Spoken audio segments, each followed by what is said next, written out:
ნარკოტიკი რეალურად რა არის ხო რაღაც ილუზიურ მდგომარეობაში შეყავ. მე სამწუხაროდ არ ვიყავ მაგ ადამიანებს რიგში, ვინც 6 თვეში ერთხელ მიხმარდა. ძალიან ბევრი მოკლა დაავადება.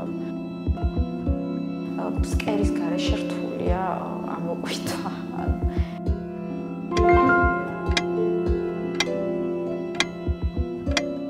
25 წელს ვიყავი, როდესაც გავსინჯე ნარკოტიკი, ძალიან შემთხვევით რაღაც სამოგზაუროდ წავედი და რომ ეგონა რომ რაღაც ბაუნტის რეკლამაში მივდიოდი, აღმოჩნდა რომ ინდოეთში ჩავედი ამ ტრანსის ქვეყანაში და მოკლედ ინტერესიდან გამომდინარე რომ ხედავდი უკვე ადამიანები რაღაცებს იღებდნენ, მაშინ მოხდა ჩემი პირველი კვეთა. პირველი ეტაპი იყო რომ რაღაც ძალიან დიდი სიახლე შემოიტანა და რაღაცა გაცნობიერებაც, რომელიც მე ძალიან მალე დამავიწყდა. აი ძალიან ბევრი რაღაც აღმომიჩენია არასიფხიზლის პერიოდში, რომელიც მე თითქოს არც როგორც მოვიდა საპნის ბუშტებით გასკდა და მე ეგ მითხრევდა რომ ეგონა რომ რაღაც მაგარ აღმოჩენებს ვაკეთებდი, რომელსაც ვერც ვიყენებდი მე მაგ აღმოჩენებს.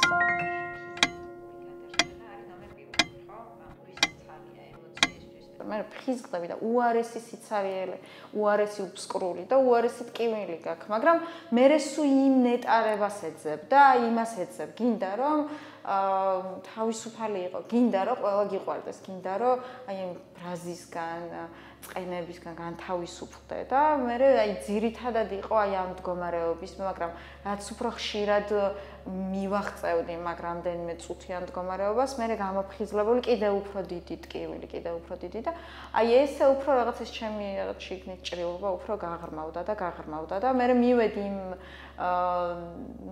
ეტაპამდე ცხოვრებაში, რომ უკვე უბრალოდ იყო, აი იმაზე აღარ არის რომ ბედნიერი იყო რა, ანუ უბრალოდ რომ იყო უკვე მაგისთვისაც რომ მოიხმარ. ერთ ფესტივალზე ვიყავით მე და ჩემი მეგობარი წასული და ერთ-ერთმა სუბსტანციამ, რომელსაც აი ვეღარ ვჩერდებოდით, აი რაღაც და რომ გამოფხიზდით ქვეში, ან ერთმანეთის ქვეშინა და მახსოვს რომ აი ღამე რო იძინებ, ხო გადატრიალდები და აი რო გაგეღვიძება და გადმოტრიალების რო გეშინია უკვე რა, აი რაღაც აქ არაადეკვატურ მდგომარეობამდე კი არა, სიგიჟემდე მიგვიყვანა რა, მე მიყვანა სიგიჟემდე.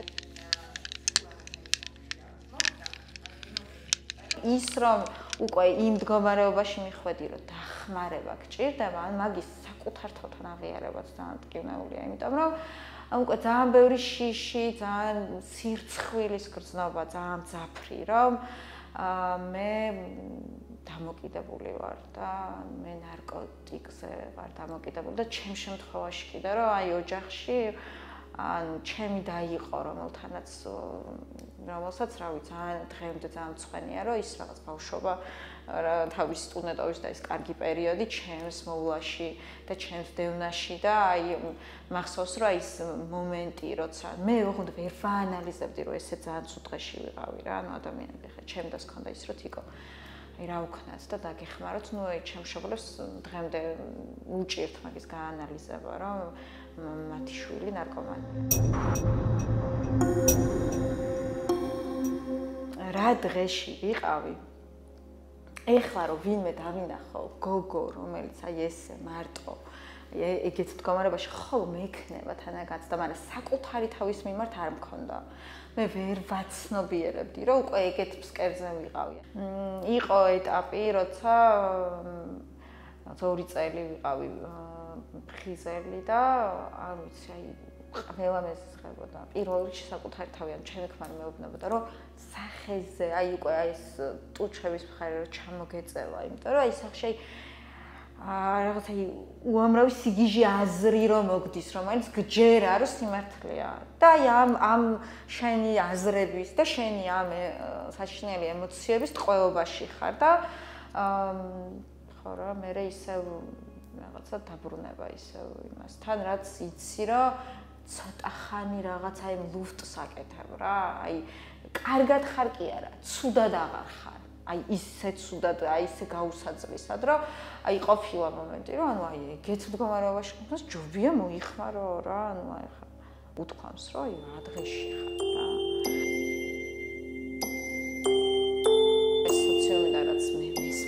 იცოდა, რომ თუ ნარკომანი არის, ვინც ნემს იკეთებს. და საკუთარ თავთან იდენტიფიცირებას რომ მე ნარკომანი ვარ, ანუ ეს ვერ მქონდა, იმიტომ რომ მე ხოლმე ბოდიში ამ სიტყვაში და არ ვიჩხირავ. მე არ ვიჩხირავ. უბრალოდ რაღაცა ხან კლუბურ ნარკოტიკს ვარ ქმევდით, ხან რაღაცა დამამშვიდებელ ნარკოტიკს ვარ ქმევდით, ხან რაღაც ჩქარებს, არ ვიცი, ბევრი სახელი აქვს ამ ნარკოტიკებს რა და ანუ ამ ტიპის მომხმარებელი, რომელმაც მე ცოტა მძიმეების გავსინჯე, მაგრამ არ გამიჩხერია, რაც თავარია, ხო?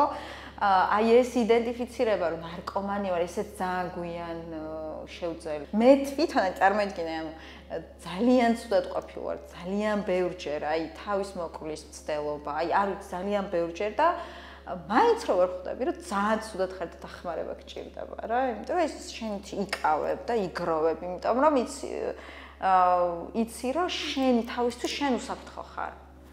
სხვები საფრთხეა, სხვა ადამიანი შენთვის, ვისაც შეიძლება დაეყრნა, უკვე საფრთხეა რა და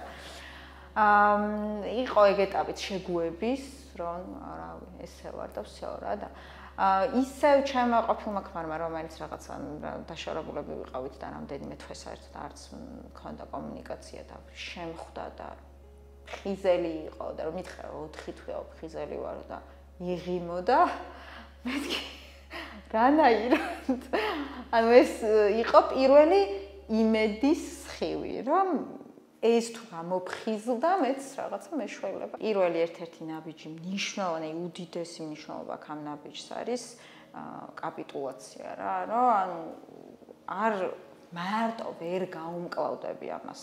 ანუ და აი ამ ეს კაპიტულაცია აი ამ ჩემ დაბალ თვითშეფასებას და ჩემ შიშებს bis ხარჯზე ძალიან გამიჭირდა რა. კი ვამბობდი, ვაღიარებდი, რომ всё, გავიგე, დამოკიდებული ვარ, ვამბობდი, რომ ხო, ანუ ჭირდებით რაღაცა, მაგრამ აი სადღაც შიგნით მაინც ვეძებდი. ანუ აი ეს ნარკომანს ახასიათებს მოკლე გზების მოფიქრება ჩემ თავზე მუშაობის და ამ დახმარების მიღების და მენტორთან ერთად რაღაც ნაბიჯებზე მუშაობის შემდეგ ცოტა გამოვიხედე თვალებიდან რაღაც ჩაცმა დავიწყე, დავარცხე რაღაც პროფესიას და უბრუნდი რაღაც კუთხით და ასე შემდეგ.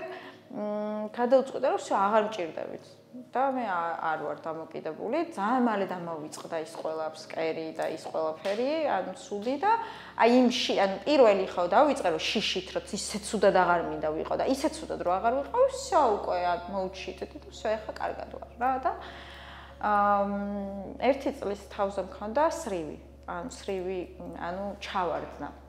აი დღეს შემოშევ ყოველთვის აი სამსახურში რაღაცა მოხდა და აბანძება თუ აი განულება თუ აი არ ვიცი რა სიტყვა დავარქვა, აი ეგ მანამდე არ მქონია.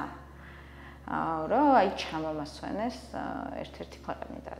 აი ის მომენტი, რომ აეროპორტში შედიხარ და აი მუდმივად არის რაღაცა აი გული გეროც ინტოქსიკირებული ხარ და უკვე ძალიან ცუდად ხარ და გეითამდე რომ აი ჩემო დაქალმა ეს საკაცეთ იმით რა ქვია გორგოლაჭერთ მიმიყვანა და თვითმფრინავში არ გიშვებენ. უბრალოდ თვითმფრინავში, ანუ ისეთ მდგომარეობაში ვიყავი, ხაი რომ თვითმფრინავში არ მიშვებდნენ და გამოიძახეს სასწრაფო და ტოვებენ და აი ეს ყველაფერი ხდება ჩემ თავს და მე ვერ ვმეტყ. ანუ მე არ შემიძლია რომ აი ეს თვალებში ჩავხედო ვინმეს და ვუთხრა რომ აი არ ვიცი რა. და თან აი იმის გააზრება რომ 3 შვილი გყავს და რომლებიც თბილისში გელოდებიან და პლუს იმის გააზრება რომ შენ მაინც მიუხედავად ამდენი ცნობიერებისა, ანუ შენ ეს სიგიჟე დაგემართა. და თან აი ეს აზრები მოდის, მაგრამ ამას ვერ გამოვხატავდი და აი თვითგვემა ანუ ის რომ აი რო გავიაზრე წინა 5 დღე რაც მე ვაკეთე ანუ შემეშინდა ჩემი თავის. აი მან პირველად მივხვდი რომ მე მართლა რაღაც მჭირს. რომ უკონტროლო და აი მაგ დღეს გავაანალიზე რომ ეს დაავადება მართლა მკლავს. აი მანამდე მესმოდა ეს სიტყვებით რომ ეს არის თვითმკვლელი დაავადება და ძალიან ბევრი მოკლა ამ დაავადებამ. ანუ არალოგიკური მოხმარებით, სიგიჟით, თვითმკვლელობით, მაგრამ აი თითქოს შენ რო არ დაგემართება ეს მომენტი მქონდა რა, რომ აი კი ხო ის თანავუგრძნობ, მაგრამ აი მე არა. გავაანალიზე, რომ კი ვიყავი ის გამოჯანმრთელებაში, მაგრამ მე არ მქონდა უძლურება აღიარებული, არ მქონდა კაპიტულაცია გამოცხადებული, არ მქონდა ხმამაღლა ჩემ თავთან გააზრებული, რომ მე მართლა ცუდად ვარ და დახმარება მჭირდება. და თურმე მე გავაანალიზე, რომ რამდენიმე თვით ადრე გეგმავდი ამ ჩავარდნას და ეს უცებ არ მომხდარა. გაუცნობიერებლად მე გეგმავდი ამას. იმიტომ რომ აი ეს თვითგანადგურების პროგრამა ჩემში სულ არის.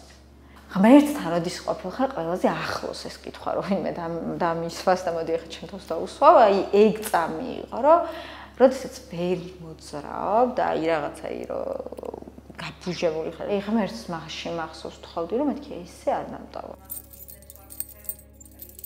ან ყველა ადამიანს ჩვენი ინდივიდუალური გზა გვაქვს, თუმცა დამოკიდებული ადამიანები მაინც რაღაც ერთ გზას გავდივართ. აი იმ ტკივილების გზას თუ აი ერთნაირი როგორ ვთქვა გამოცდილებები გვაქვს. აი იმიტომ რომ თავის გამოცდილებას რომ იზიარებ და ხოლმე მეგონა რომ ჩემზე ლაპარაკობ და მიუხედავად იმისა რომ სხვა ასაკის სხვა გავავში რომ არც იცნობ მანამდე რა და აი ეს იდენტიფიცირება რომ ანუ ეს ადამიანი მართლა გავლილი აქვს თურმე და მე ნდობის ჩამოყალიბება რომ აქ ნუ გეშინია რომ ანუ საფრთხოდ ხარ. იმიტომ რომ შენ და ის ერთნი ხართ. და ეს იყო კიდე რამაც ჩემ გამოჯანმრთელების გზაზე პირველ ნაბიჯებზე ძალიან დიდი როლი ითამაშა და ის ანუ ის რომ მაგალითი, ანუ ის რომ ანუ ვიღაცამ შეძლო. მეორე ის რომ შენი ბრალი არ არის და მესამე ის რომ უსაფრთხოდ ხარ რა, ანუ მეც ეგ გავიარე, მეც მაგას გავდივარ, ვიცი რასაც გრძნობ. მქონდა ის მომენტიც, რომ აი სკამზე რომ ხტუნაობა, აი რაღაცა. და მაგრამ აი სულ მაგ ხედვით ვიყავი, რომ რწმენა მქონდა, რომ აი ის ადამიანები, ვინც ისხდნენ იქ და ამბობდნენ, რომ 5 წელია სულ ვთავარ და 3 წელია სულ ვთავარ და მე რაღაც ონლაინ პლატფორმაზე შევედი და იქ ვიღაცა 21 წელია სულ ვთავარ, მეთქი ანუ всё რა. სახლში აღარ ვიტყუები, აღარ ვიმალავ და რაღაც აღარ მეშინია ხა მამა ჩემი რომ მირეკავს, აღარ მყავს არც მოსატყუებელი, ანუ პირდაპირ მარტივია რა. მე თუ არ გავართულებ, მარტივია რა, შედარებით ცხოვრება, თუ სულიერ პრინციპებით ვიცხოვრებ რა.